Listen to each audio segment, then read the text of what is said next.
Bonjour. C'est votre amie Julie. Cette vidéo est la 8e de la série.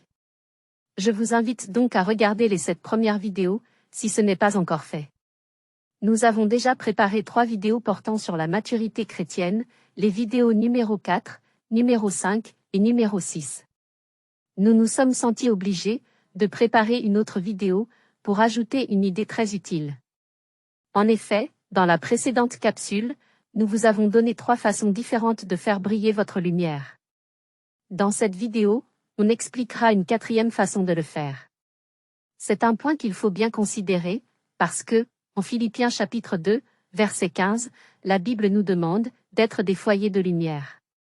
Pour jouer notre rôle de flambeau dans le monde ténébreux de Satan, il faut impérativement, c'est le point central de la vidéo, partager le message biblique. Vous pouvez commencer à faire briller votre lumière en prenant l'habitude de partager nos vidéos.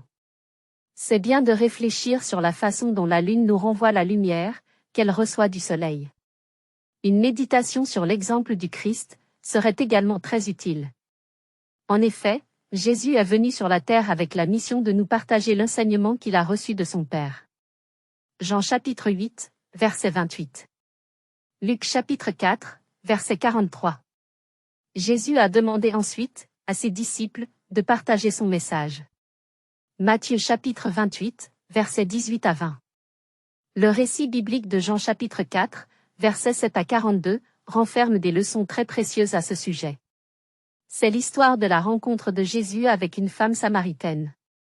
Il faut noter la réaction rapide de la femme, après avoir reçu le message de Jésus. La femme samaritaine a vite compris que c'était une obligation, une nécessité, de partager le message de Jésus. Elle a même laissé sa cruche, qui était sûrement très importante pour elle. Partager le message de Jésus était pour la femme d'une importance capitale.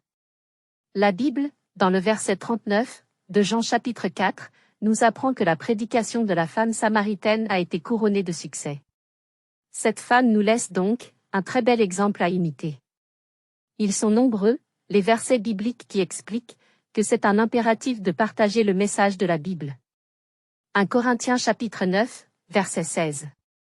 Matthieu chapitre 28, versets 18 à 20. Ézéchiel chapitre 33, versets 8 et 9. 2 Timothée chapitre 4, versets 2 à 5. 1 Timothée chapitre 4, verset 16, et enfin, Tite 1er, versets 10 et 11. Prendre un petit moment pour méditer sur ces versets bibliques vous sera d'une grande utilité. Nous voulons terminer avec le passage clé de la vidéo. Jean chapitre 3, versets 19 à 21. Quelques minutes de méditation sur ces versets seraient très utiles. Dans ce passage, la Bible nous demande de ne pas imiter les personnes qui ont mieux aimé les ténèbres que la lumière. Vous devez, à l'opposé, accepter et refléter la lumière venant de Dieu et de Jésus. Nous venons de vous donner un 7e élément de réponse à la question: quel est le secret pour comprendre la Bible? Vous aurez, dans la prochaine vidéo, un 8e élément de réponse à cette même question. N'oubliez pas, mes très chers amis. Un j'aime, un pouce en l'air, un partage, un abonnement, une activation de la cloche de notification, une mise en favori de la vidéo et une réaction dans l'espace commentaire sont des choses très simples pour vous qui regardez la vidéo. Mais, pour nous, c'est beaucoup et beaucoup de choses.